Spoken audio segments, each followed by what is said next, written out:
This podcast is brought to you by Voice and Vision, bringing help, hope, and healing to individuals, families, and communities affected by mental illness, addictions, and disabilities in southeastern Pennsylvania. Financial support for this podcast is provided by a Veterans Trust Fund grant from the Pennsylvania Department of Military and Veterans Affairs.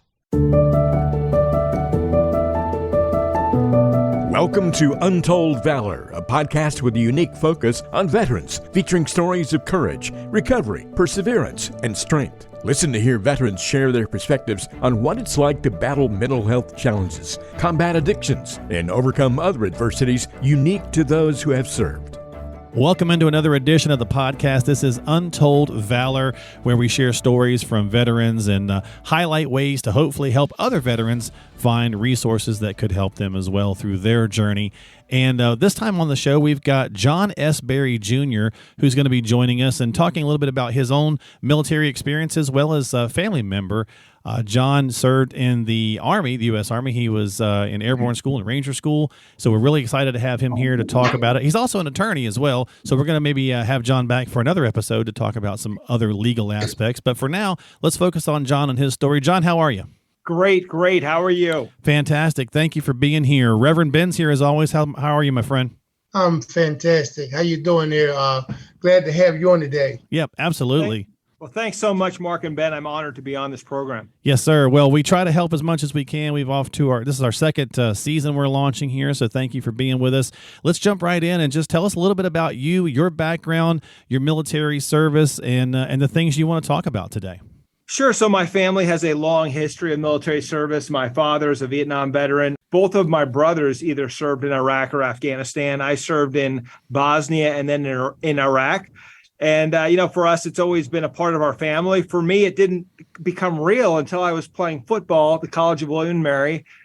Mike Tomlin and Sean McDermott were on my team, both NFL coaches now. Yeah. They obviously made the better career choice. But I had an injury, and I was going to have to sit out an entire year before I could have physical contact again. And I realized that just wasn't what I wanted to do. And I wanted my next challenge. I was watching this documentary, I guess you would call it back then, on Airborne Rangers. And I thought, wow, I've spent the last 18 years trying to gain weight, get as big as possible. Imagine, being starved and sleep deprived and running these missions and being with America's best. So that's what I wanted to do. I decided that I would become an infantry officer, and I got to go to Airborne school and Ranger school. And my first duty station was Fort Hood, and I deployed to Bosnia in 1999, right when we started bombing Kosovo, and thought, this is it. Like, this is the big one.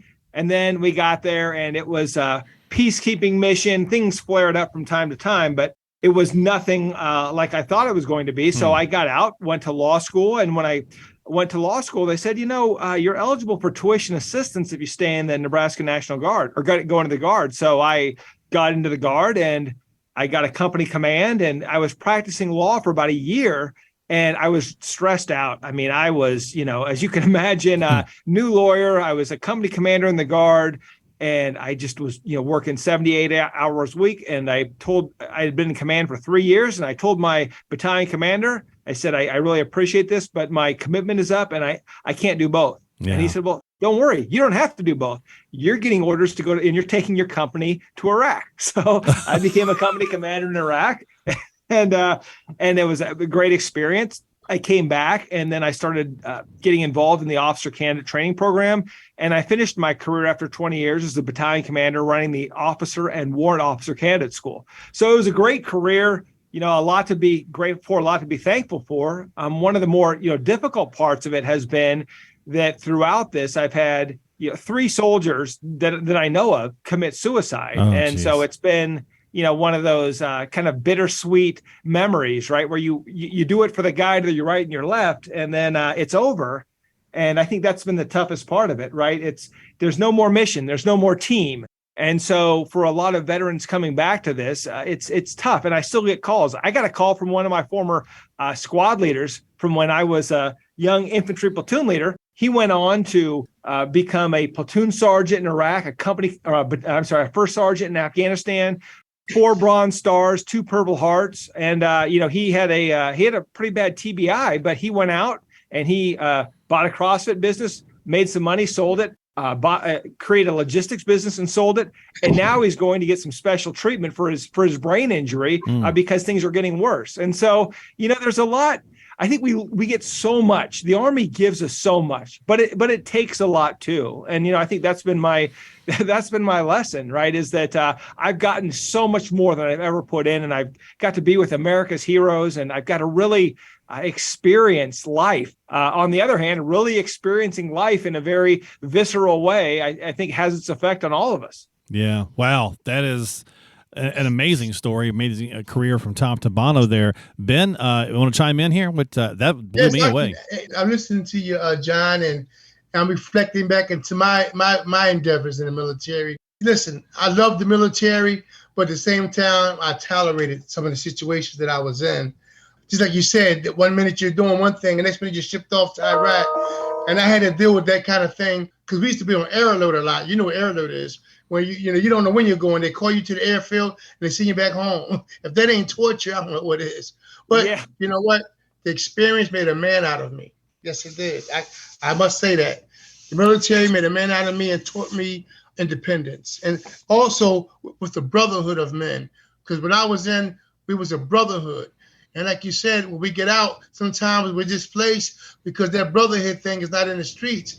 Well, in the military, we all bled green, Yeah. And I think it's interesting.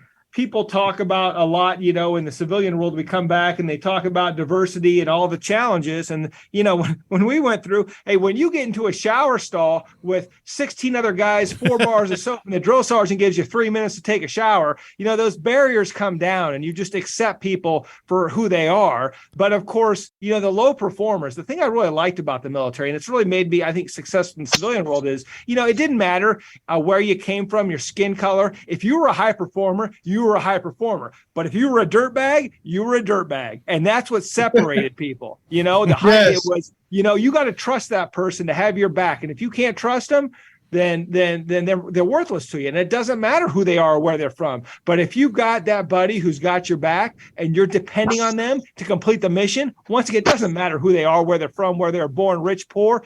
If they are, that steely-eyed, barrel-chested, loyal killer that you want by your side, there's nobody better. And so, that's the great gift of the military is it tears down a lot of barriers because it puts us in a situation where we have to trust each other. And I think once we trust each other and we get to know each other, the relationships become so tight. And it's, I can go, not talk to somebody for 10 years, run into them. And it's like yesterday. And, we can say the most insulting things. We can tell the most gruesome stories and it's funny. And there's just that connection that I just don't think you get anywhere else in the world. Yeah. That's very true. Very amazing. And I'll tell you something that jumped out at me, John, as I was listening to you kind of go through your story and Ben as well. But you talked about some of the, unfortunately, some of the gentlemen that passed and the delayedness. I think it kind of hit me in that piece is often you said it takes things away from you that you don't, it gives you so much, but it also takes things away, right? And so later on in life, maybe that starts to kind of show up, and we don't really realize that until later. And often that's where PTSD sets in for many veterans, and that's one of the things we talk about a lot here on the podcast is trying to get resources and help to those who might need it, either through just identifying it through someone else's story or how to, just reach out and get some help. But it can be kind of a delayed thing for many guys and gals. Yeah, I think so. And it's been interesting in working with a lot of veterans and of course, even people from my company or my battalion, some of the soldiers that come back and they contact me either because, I'm a lawyer now or because I was that authority figure back then.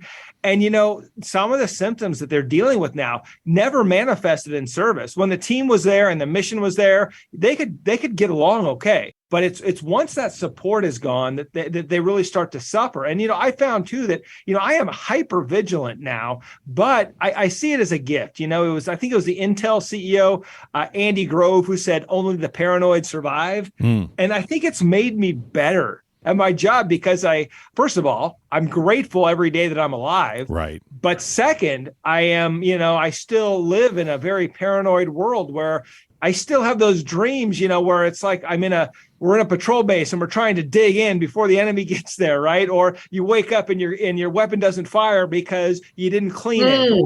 And so it puts me in this situation where I'm like, I got to do everything I can do today. And it's kind of like, feeling like you wake up broke every day, right? Like every day I got to earn it. And every day, just like in the military, like you want safety, you go earn it. You dig that foxhole or the 18-inch fighting position. You earn it by cleaning your weapon. You earn it by doing PT. That's how you earn your best chance to survive and your best chance to lead others. And I think that, in the military, we had that. And I think the thing that really, still bothers most of us, certainly bothers me, the people who did it the best didn't necessarily mean they made it out alive. And that's always been troubling to me, is that we have some of the studs that we knew, right? That these guys were just amazing. And then to see that, the one person that you thought was bulletproof, right, is the person that wasn't. And that's always, whether, even an injury or even someone, having breathing issues from burn pits over there, to see your those people you admire, the heroes of the organization, and to see them suffering, right, it really takes its toll on you, because you think, how did this happen? This man or this woman was larger than life. Yeah. And now you see him suffering, and it's difficult, whether it's drug and alcohol related PTSD or, a physical disability from military service. It's just really tough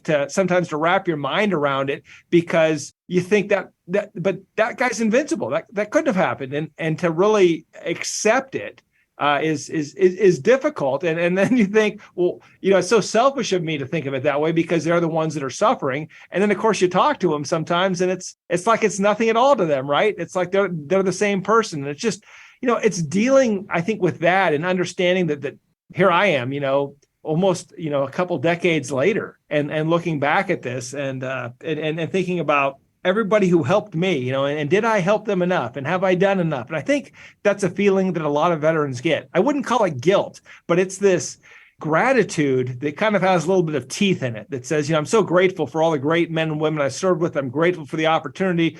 I'm grateful that I got to serve, and yet I wonder, did I do enough? Right. And yeah. I think that creeps into our minds quite a bit. John, I can truly relate to that as a corpsman with the Marines who, could not help everybody. So I can truly identify with that guilt. And also, I thought I was the only one who had that dream about the misfiring weapon or the jammed M16. Good. Well, that's good to know. The other dream is that, we're ruck marching somewhere, and we're trying to move and run, but like we're in the swamps of Florida, right? And we can't. Yes. We're stuck, and the enemy's coming, and it's and the artillery's coming, and we can't. And we're stuck, and we're pinned down, and you still. Like you want to be able to run, but you can't. And so, yeah, I mean, those are all, those memories, those dreams, but those were the helpful things, because there were those days when we didn't want to march. There were the days when we didn't want to dig in, when we didn't want to clean our weapons. And I think that in life, every day is like that, where we have challenges, and there are things we don't want to do, but we know for us to survive, to take care of ourselves or to take care of our families, we still have to do the things that we don't want to do. We still have to do the hard things, even though we're veterans, even though there's no drill sergeant, no first sergeant, no platoon sergeant.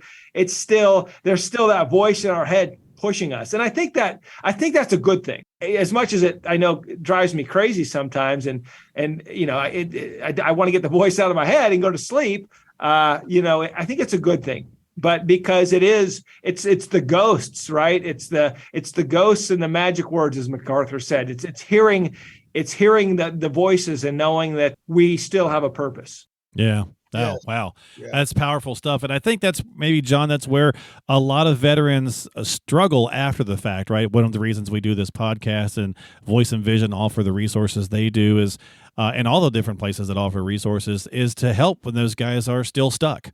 Right? If they're feeling stuck after their military service and in regular life, and there's just how to continue to move forward. And that's where, and maybe that's going to be from some legal aspect as well. And we'd like to have you back on to talk about that aspect of things as well. But that's what a lot of guys struggle with, is just feeling stuck. Yeah. And the question is how to get unstuck.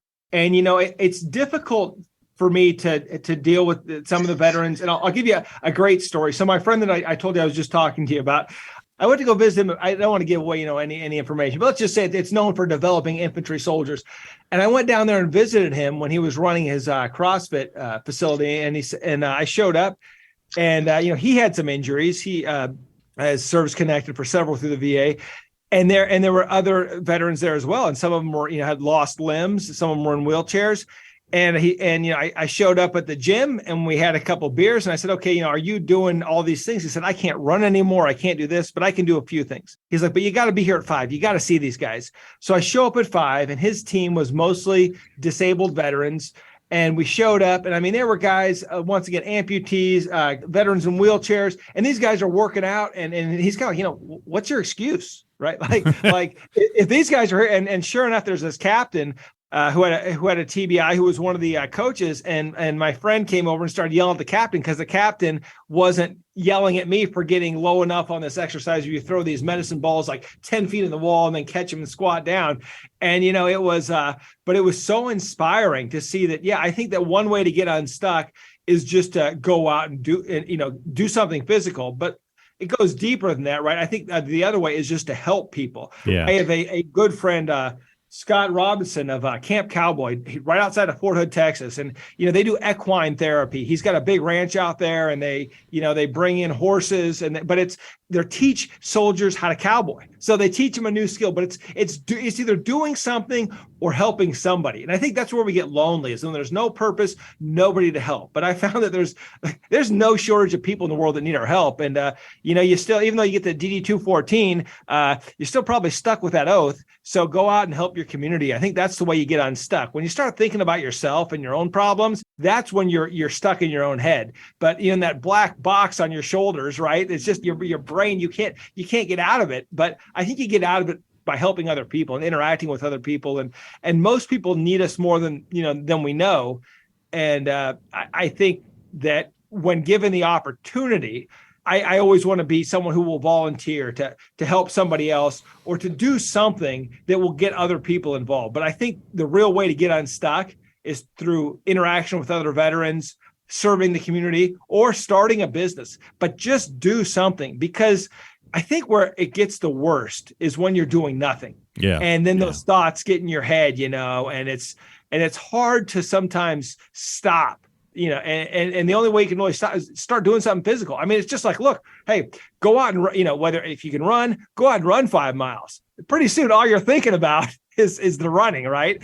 And I think you learn that in the military. Go ahead and do something so that sucks so bad that that's all you can think about. That's sometimes how you get unstuck, and that's how you get stronger. And so I think that getting stuck is a real problem. And look, it's so easy to become numb with alcohol or drugs, or other things. It's so easy, right? Even Netflix, right? I mean, it's so easy to just do nothing. But that's where a lot of the pain comes in, is in doing nothing. It kind of opens up.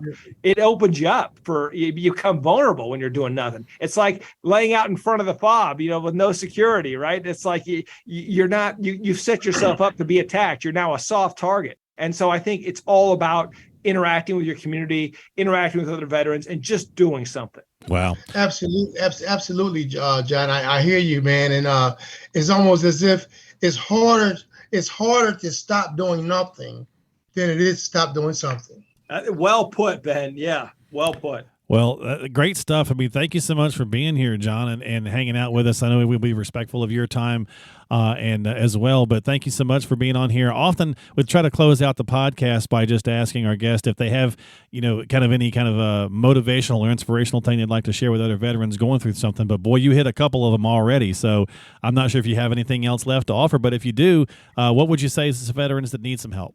Well, I mean, there's a lot of things. My dad being a Vietnam veteran, he waited too long to get his help for Agent Orange and for his PTSD. And he waited until, I think he realized that other people suffered because he waited to get his help from the VA for, benefits that he had earned. So I would say, apply to motivate you, apply for your benefits. Maybe many veterans have told me, hey, once I started getting the disability benefits and getting my health taken care of, I could start to do other things. So it's kind of like Maslow's hierarchy of needs, right? Like once your food and shelter and your family's taken care of, then you can do other things. And one veteran who started a very successful business told me, look, John, without these VA benefits, I don't know that I'd have the guts, but I know I'm taken care of, health taken care of. I've got some money. If this business fails, I know I'm taken care of. And so that's always been inspiring to me to know that our country has honored its promise to our veterans. Maybe not as well as we would like, but that for many veterans who are getting their benefits, I can see a definite difference. But if I had to say one thing, is that I tell my team every day at Barry Law is go out and be a hero to someone today. We get to choose who we are heroes to. And so go out, choose that person and be a hero to them, and your problems will go away. Thanks for being here so much. We certainly appreciate your time here on Untold Valor. John S. Berry Jr. Fights for veterans in the courtroom and beyond, and we certainly appreciate having him here and hopefully have him back to talk a little bit on the legal side of things as well. Don't forget to subscribe to the podcast on Apple, Google, Spotify, whatever platform you like to use. Find tools and resources in the show notes, and at the end of the podcast, we'll have some information pop up. Thank you so much, John, for being here. Thank you, gentlemen. And we'll see you next time here. Oh, thanks, Ben. And we'll see you next time here on Untold Valor. All righty. You've been listening to Untold Valor by Voice and Vision. We hope you found the information and resources discussed today helpful. As always, thank you for listening and for your support. Remember to stay connected with us through our various social media platforms, including Facebook, Instagram, and YouTube. Don't forget to visit the website, voiceandvisioninc.org. That's voiceandvisioninc.org, where you can sign up for our blog and find free resources and information on upcoming events, webinars, workshops, and get support. You can also access our free help and hope guide for individuals and families struggling with substance use and addiction. If someone you know is struggling, please reach out for help because you and your life matter. Remember, the National Suicide and Crisis Lifeline is available to you at any time by dialing 988. We are all ambassadors of hope and recovery, and if you want to share your story, please contact us. Compeer Corps is also looking for veteran mentor volunteers and veteran participants. To find out more information about Compeer Corps, please call 610-541-0790. That's 610-541-0790. You can find all the links and contact information for the resources mentioned on today's episode by checking the description and the show notes section of your app. Thank you again for tuning in and for your support. Until next time, this has been Untold Valor.